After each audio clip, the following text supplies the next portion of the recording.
All right, this is Walking in My Shoes, take 3. So let's see if we can keep internet long enough to finish this one. Sorry for the interruptions. Let's see if we get some people. I'm sorry for the interruptions. As usual, when I'm at Mom's, it's not always the best connection.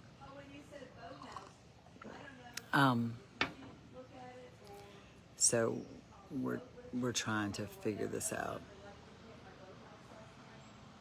All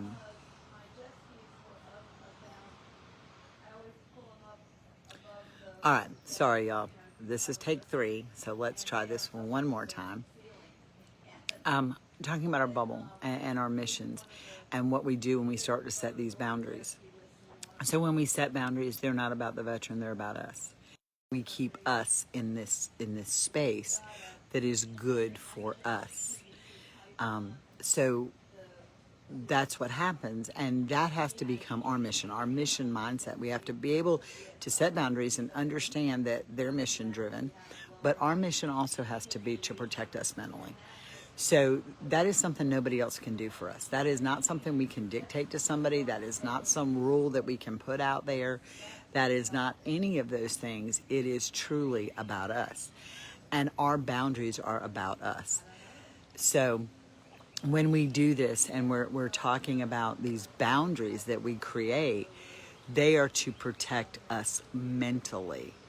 And that is critically important that we learn to do that we protect ourselves mentally.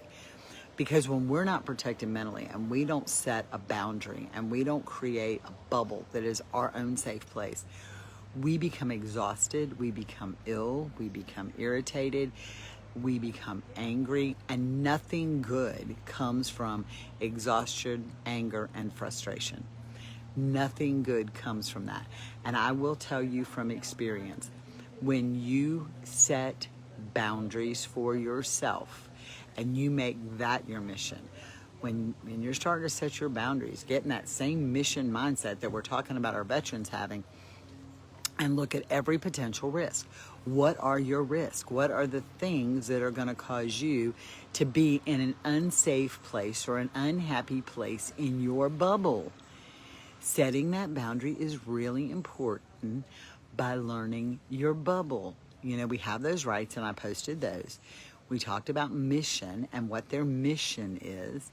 We've done those 2 things, and now we take a deep breath back and we're saying, okay, what is our mission? What is our mission to protect ourselves? What do we not allow in our bubble? Are we going to have anger? Yes, we're going to have anger in our lives. Are we going to have things that upset us? Yes, we're going to have things that upset us in our lives. But the length of time we stay angry is not anybody else's issue but ours. Only we can fix that. So what are things that make you angry that you allow in your bubble? We're going to have the unexpected. Yeah, and we all do.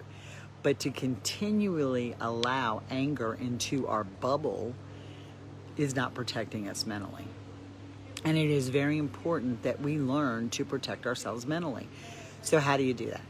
Okay, so let's say that Carl and I are having a discussion, and we do, okay? And they get angry and they get heated at times, like everybody else's argument or discussion. And I think so many times we sit here and go, oh, they have PTSD and that's where the problem is. No, that's not where the problem is. That's not the problem at all. That's a relationship problem. We do have to understand how their brain works, but that is a relationship problem. So what do?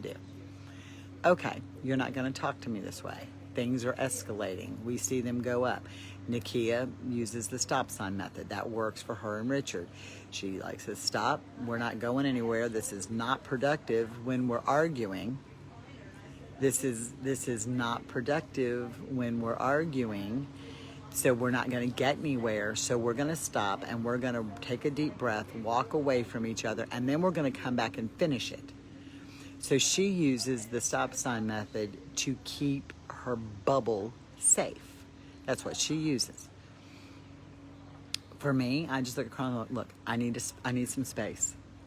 hang on, we will finish this. I need some space. And I tell him what I'm doing, because if you don't communicate what you're doing, that's why communication, when we talked about that, was so important.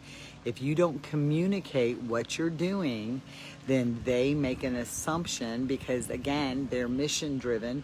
So they look for everything that could go wrong, every possibility that could go wrong. So are you walking away? Are you going to go pick up a hammer? What are you doing? So communicate. I need some space for a minute to get myself in the right mindset and walk off. I'll be right back. And that's important, because you can't sit there and say to them, I'm walking away from this. I'm done with this conversation.